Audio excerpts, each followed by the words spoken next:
Hoje nós vamos falar de uma decisão do STJ de muito interesse de nós advogados, mas também de interesse de qualquer profissional liberal que recebe honorários e retira desses honorários o seu sustento, como também médicos, por exemplo. O que aconteceu? Esse caso chegou no STJ para discutir se a natureza alimentar dos honorários advocatícios que o advogado recebe, sejam os honorários contratados, sejam os honorários de sucumbência que a parte que perde a ação paga para os advogados da parte vencedora, se esses honorários que têm essa natureza alimentar têm uma natureza alimentar suficiente para se valer do benefício previsto no artigo 833, parágrafo 2º, quanto a uma exceção da impenhorabilidade do salário do devedor ou da conta poupança, de valores que tem na conta poupança até 40 salários mínimos, que, em tese, e como regra, na verdade, são impenhoráveis, tá? E a gente tem uma exceção prevista no artigo 833, parágrafo 2º, que fala que quando a gente está falando de créditos de natureza alimentícia de qualquer origem, essa impenhorabilidade não se aplica, até porque a gente estaria falando de um direito do credor que é tão importante quanto o direito do devedor de ter o seu próprio sustento. E aí a discussão é justamente essa: natureza alimentar e natureza alimentícia, verba alimentar, verba alimentícia, são sinônimos ou tem distinções entre elas, tá? Porque esse advogado ou esses advogados, eu não sei agora quantos eram, tiveram que entrar com esse recurso especial para levar essa discussão para o STJ, porque em segunda instância eles não tiveram a penhora deferida. Eles pediram a penhora, não sei agora se foi de conta de salário ou se foi de conta poupança, e a penhora foi indeferida. Então, a pessoa que devia honorários de sucumbência não teve essa conta penhorada, tá bom? Então, vamos ao que interessa. Para quem não me conhece, meu nome é Michelle, eu sou advogada, mestre em Direito pela PUC-SP e doutoranda pela FADISP, e também sou professora universitária. Aqui no canal a gente analisa os precedentes judiciais, porque como eu sempre falo, não basta a gente saber o que diz a lei escrita. A gente precisa saber como ela está sendo interpretada pelos nossos tribunais para garantir segurança jurídica, igualdade e legalidade.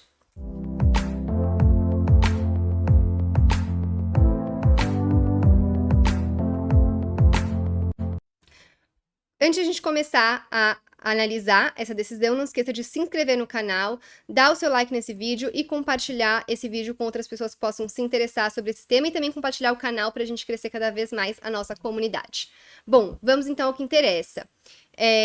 Como eu adiantei, esse caso busca definir se os honorários advocatícios, e aqui ele colocou de sucumbência, mas na verdade não importa, porque é honorários advocatícios tanto contratados quanto de sucumbência, em virtude da sua natureza alimentar, inserem-se ou não na exceção prevista no parágrafo 2º do artigo 833 do Código de Processo Civil de 2015, pagamento de prestação alimentícia. Então, na fase de cumprimento de sentença de uma ação que o devedor, no caso, foi condenado a pagar honorário de sucumbência porque ele perdeu a ação, foi determinado o desbloqueio de valores depositados em conta poupança. Então, os advogados estavam cobrando esses honorários, pediram a penhora de conta poupança e foi reconhecida a impenhorabilidade desses valores em conta poupança. E aí o fundamento para afastar essa penhora foi no sentido de que a exceção prevista no artigo 833, parágrafo 2º, a regra da impenhorabilidade de verba alimentar para pagamento de prestação alimentícia, abarca somente alimentos familiares, indenizatórios ou voluntários. O termo prestação alimentícia se restringe a alimentos decorrentes do vínculo familiar como pensão alimentícia. Por isso, não é possível entender que a expressão engloba toda e qualquer prestação que tenha natureza alimentar, como os honorários. Então, foi diante disso que foi interposto o recurso especial, porque os advogados estavam querendo falar que prestação alimentícia, neste caso, englobaria os honorários, qualquer valor de natureza alimentar, ou seja, da qual aquela pessoa retira o seu sustento. Então, os advogados, eles retiram o seu sustento do recebimento de honorários advocatícios, sejam os honorários contratados, sejam os honorários de sucumbência. Inclusive, essa previsão de que os honorários constituem direito do advogado e têm natureza alimentar consta do artigo 85, parágrafo 14º do CPC, que no artigo 833 também prevê que são impenhoráveis, aí tem aqui no inciso 4, os vencimentos, os subsídios, os soldos, os salários, as remunerações, etc, etc, e a quantia depositada em caderneta de poupança até o limite de 40 salários mínimos. Isso aqui é impenhorável. Mas aí a gente também já teve uma decisão aqui no canal que a gente analisou que essa impenhorabilidade, ela não pode ser reconhecida de ofício, a parte precisa alegar, porque ela pode ter tido a conta dela penhorada e falar, ai, já quero me livrar dessa dívida, então tudo bem, já deixa o valor que foi penhorado para pagar e depois eu me viro, né? A parte tem o direito de desistir dessa impenhorabilidade que ela poderia alegar para tentar também já resolver essa situação, esse débito. E aí, no entanto, o parágrafo 2º, que é o principal motivo dessa discussão, do artigo 833, prevê que o disposto nesses incisos 4 e 10 do caput não se aplica à hipótese de penhora para pagamento de prestação alimentícia, independentemente de sua origem, bem como as importâncias excedentes a 50 salários mínimos mensais. Então, assim, o principal também ponto aqui é que tem essa independentemente da sua origem, tá? Para falar que é com base nisso, na verdade, que o recurso especial está fundamentando. Ele está falando que, olha, o parágrafo 2º fala que, independentemente da origem, esse parágrafo 2º se aplica para casos de prestação alimentícia. Honorários têm natureza alimentar, tá? No próprio artigo 85, parágrafo 14º. Como, então, essa exceção da impenhorabilidade não está sendo aplicada nesse caso? E aí que o relator do caso vai começar a fundamentar a sua decisão. E ele vai falar que, num recurso recente, prevaleceu o entendimento, por maioria apertada, de que não se deve igualar verbas de natureza alimentar às prestações alimentícias, tampouco atribuir àquelas os mesmos benefícios conferidos pelo legislador a estas, sob pena de enfraquecer a proteção ao direito, à dignidade e à sobrevivência do credor de alimentos, familiares, indenizatórios ou voluntários, por causa da vulnerabilidade inerente do credor de alimentos quando comparado ao credor de débito de natureza alimentar. E aí, gente, eu vou pro voto da ministra Nancy Andrighi, porque ela trouxe todo um histórico, que ficou muito mais fácil de compreender tudo isso. E já adianto também para vocês que não foi unânime, então foi por maioria que um ou outro entendimento prevaleceu. A gente vai ver qual. Vamos começar pelo entendimento de que não pode equiparar prestação alimentícia com verba de natureza alimentar. E vamos então para a parte do voto da ministra Nancy para entender melhor toda essa discussão.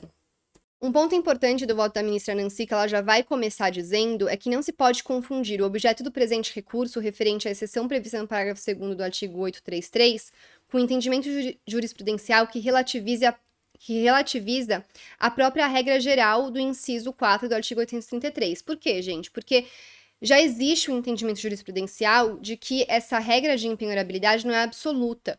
Então, se você provar que mesmo com a penhora de um salário ou de valores até 40 salários mínimos, aquela pessoa continua conseguindo garantir o seu próprio sustento da sua família, e da mesma maneira, isso vai garantir que o próprio credor também consiga garantir a sua subsistência e da sua própria família, aí sim pode ter uma penhora do percentual, tanto da poupança quanto do salário.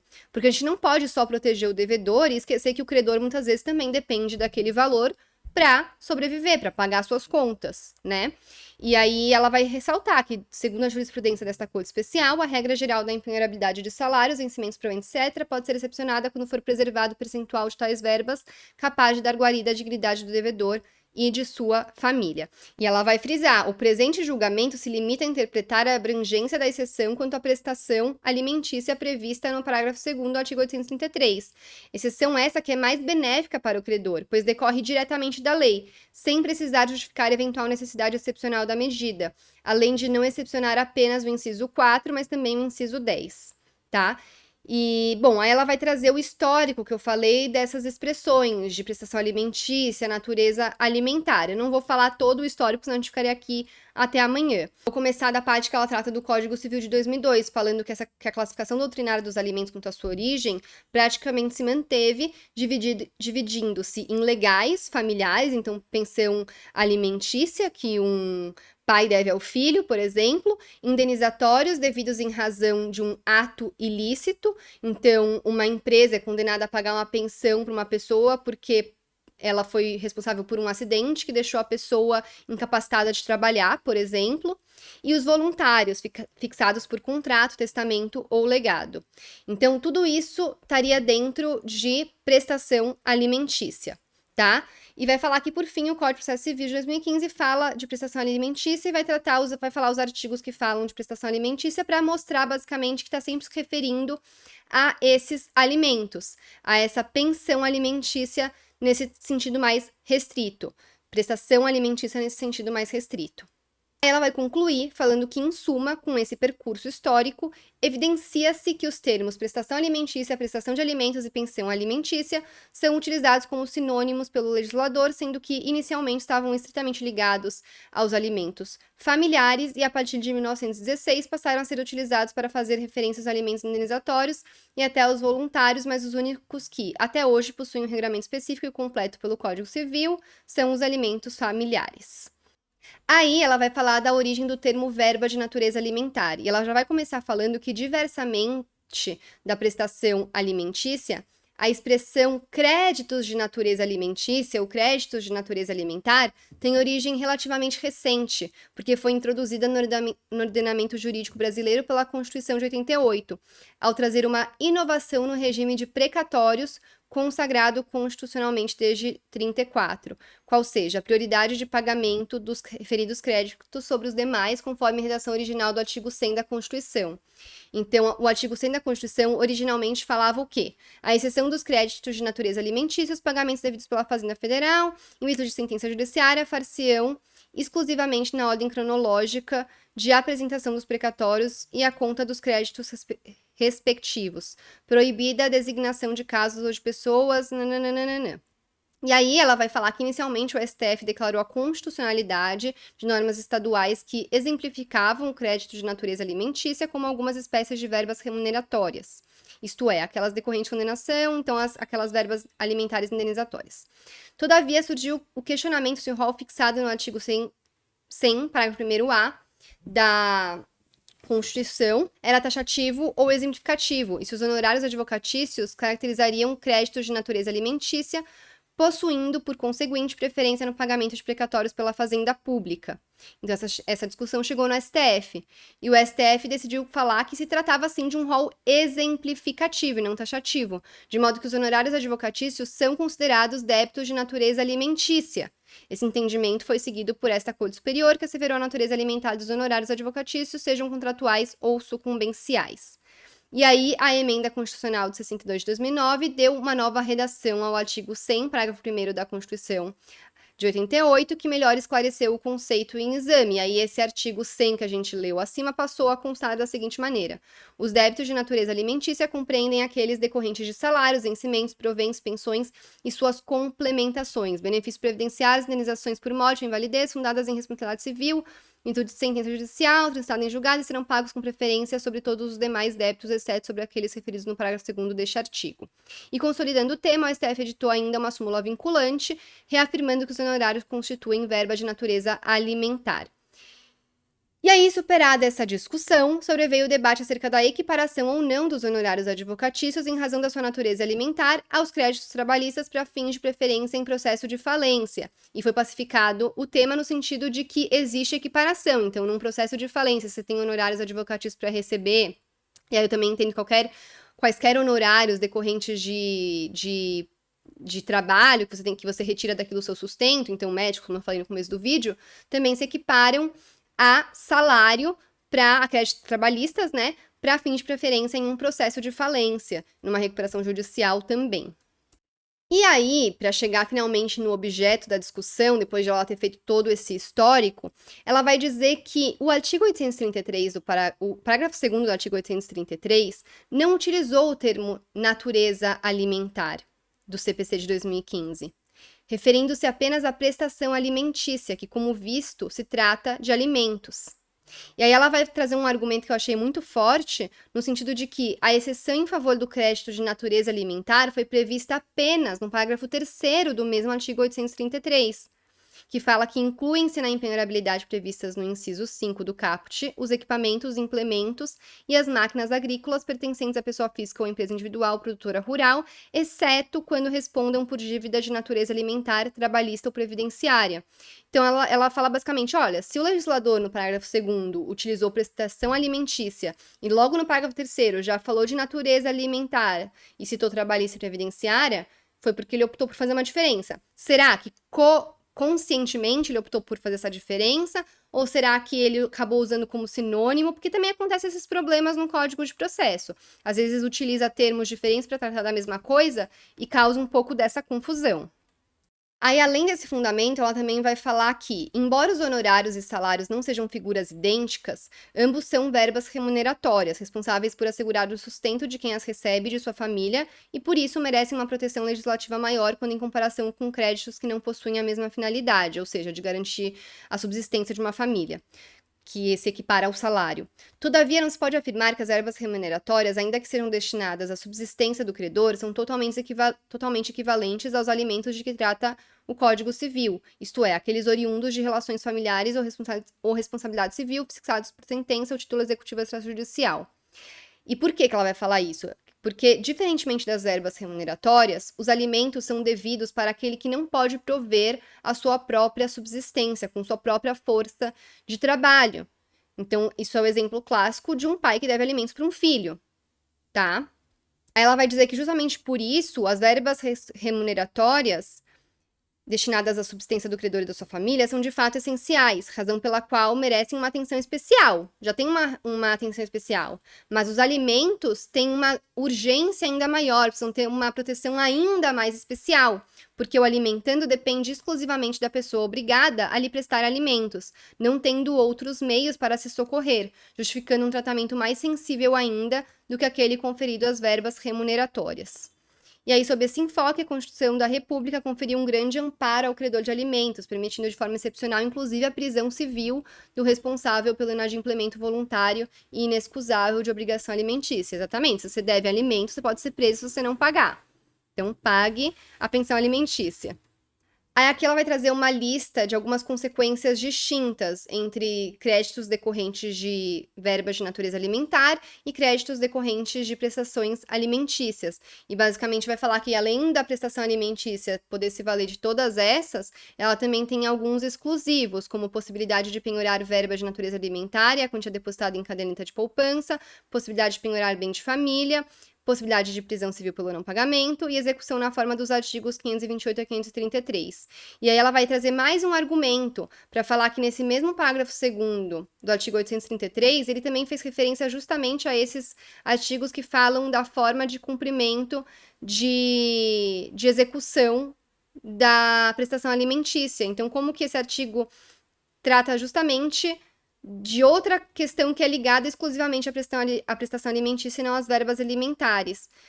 E aí, por isso, ela vai de novo falar que cuida-se de uma manifesta hipótese de ponderação entre o direito à dignidade do credor e de verbas de natureza alimentícia e do direito à vida do credor de prestações alimentícias. Então, basicamente, não é diferença entre verba de natureza alimentar e prestações alimentícias. Tudo é verba de natureza alimentícia, mas ela faz diferença com o termo prestações alimentícias. Então, é com base nesses fundamentos que ela vai concluir que o artigo 833, parágrafo 2º do CPC, abrange todas as espécies quanto à origem de prestações alimentícias, isto é, prestações de alimentos familiares, indenizatórios e, nas hipóteses mencionadas, voluntários, não incluindo, entretanto, as demais verbas de natureza alimentar, como os honorários advocatícios, salários.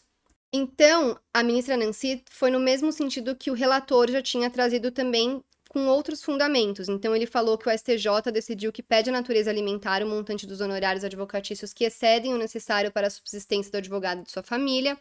Ao contrário dos alimentos decorrentes do direito de família, os honorários do advogado não são fixados com base nas necessidades do credor e nas possibilidades do devedor dos honorários, pois quando se arbitra honorários de advogados, tem-se em mente apenas o trabalho do advogado na causa, sem se levar em consideração as possibilidades de quem os pagará em contraposição às necessidades do credor.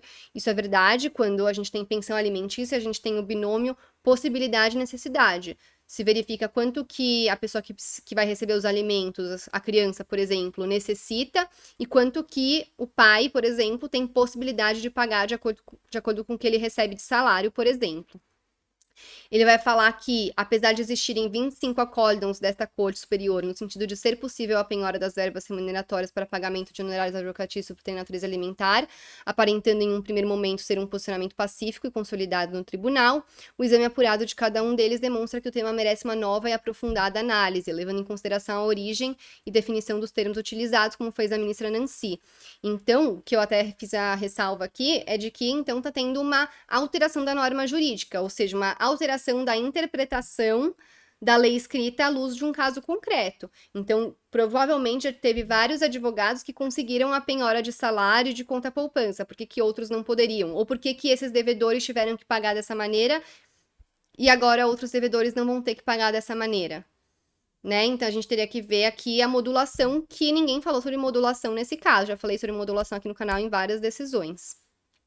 Diferentemente das verbas remuneratórias, os alimentos são devidos para aquele que não pode prover a sua subsistência com sua própria força.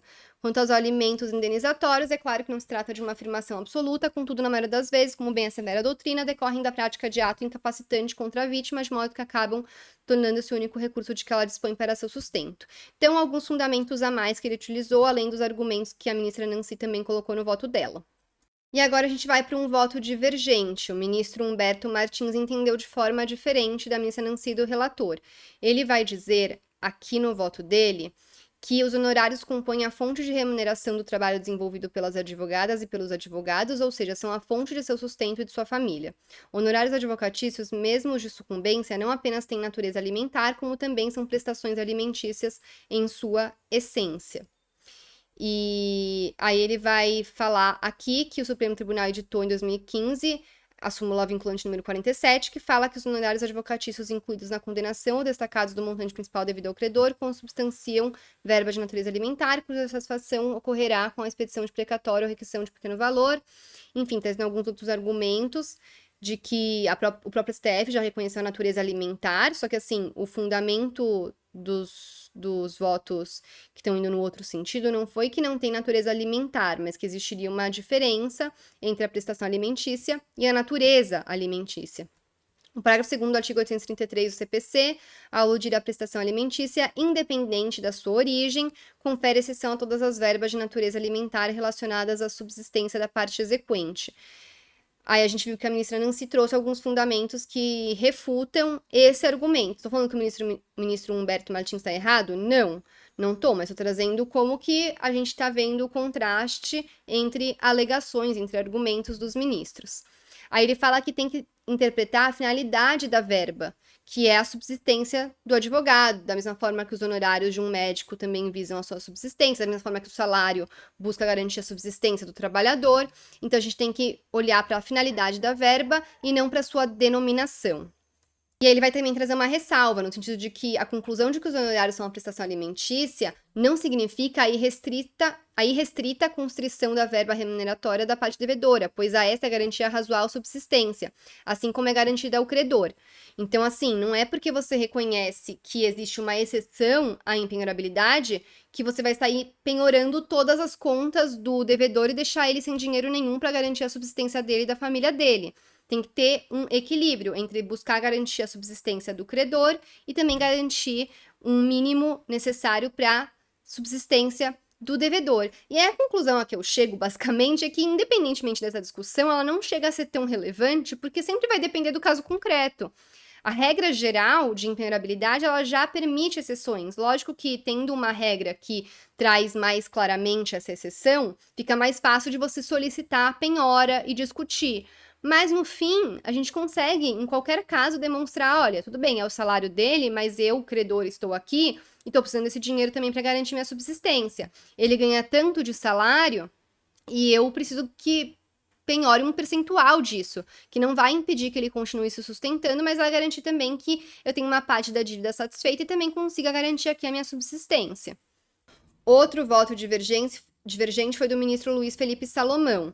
Ele vai dizer aqui que eu acho que ele que traz essa ressalva. Ele vai falar que, olha, a lei assegura ao advogado o pleno exercício das atividades, prevendo a forma de remuneração, cumulativamente pelos honorários contratados, convencionados com o constituinte e pelos honorários da sucumbência. O STF, desde os anos 90, já afirmava que os honorários advocatícios remuneram serviços prestados profissionais liberais e são, por isso, equivalentes a salários.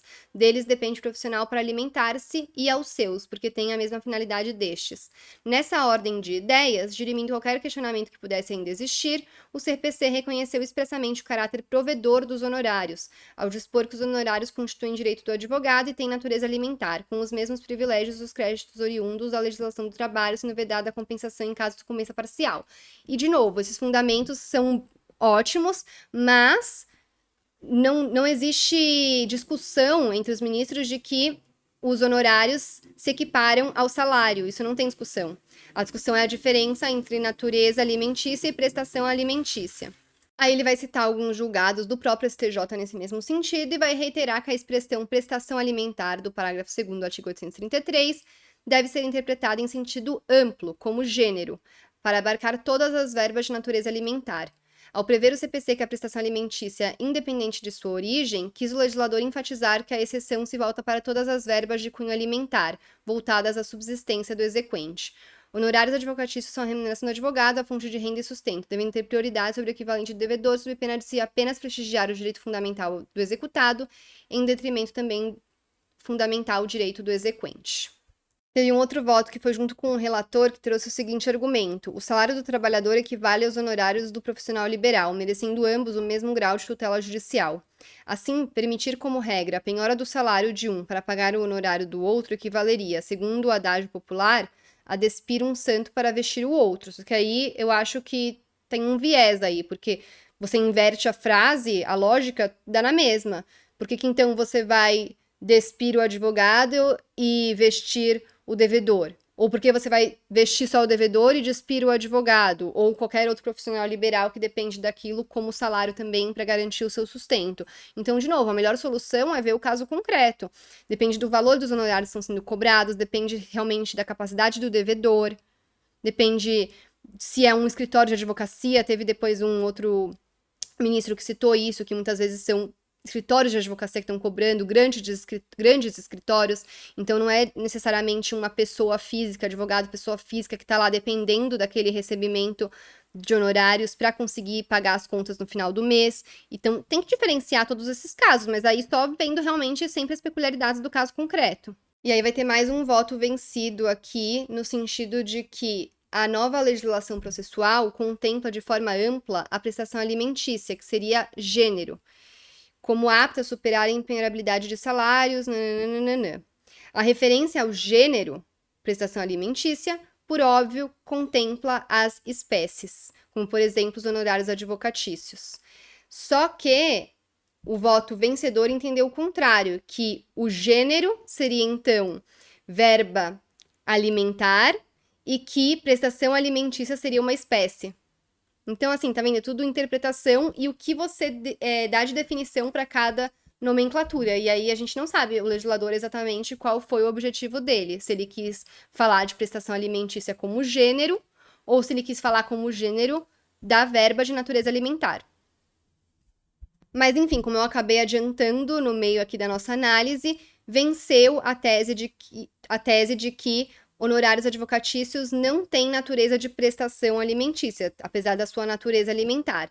E, por maioria, então, o recurso especial foi negado, provimento a ele, fixando a seguinte tese: a verba honorária sucumbencial, a despeito da sua natureza alimentar, e aí eles colocaram sucumbencial aqui porque o caso concreto era verba sucumbencial, eram honorários sucumbenciais, mas pela fundamentação isso se aplica a quaisquer honorários, a gente viu isso.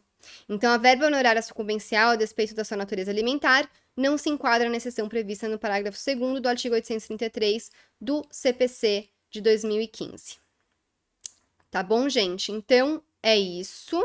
Como regra, então, a partir desse julgamento, a gente tem o entendimento de que honorários advocatícios, seja de advogado, honorários médicos, honorários que você paga para engenheiro, para qualquer profissional liberal, não vai se aplicar à exceção da impenhorabilidade do salário do devedor. Então, se tem uma pessoa que deve honorários para qualquer profissional liberal, ela não vai poder responder como regra com o seu salário, tá? Mas lógico que, como eu falei, e alguns ministros também fizeram a ressalva, tudo vai depender do caso concreto. Tudo depende do quanto aquele devedor ganha de salário, do quanto é o valor de honorários que estão sendo cobrados, do quanto também o credor depende do recebimento disso para conseguir garantir a sua subsistência. Então, tudo depende das peculiaridades do caso concreto. Isso não quer dizer que nunca, em hipótese alguma, você vai poder, tendo um débito, tendo um crédito a receber, penhorar o salário, penhorar uma poupança da pessoa que deve para você. Tá bom? Mas então é isso. Espero que tenha gostado.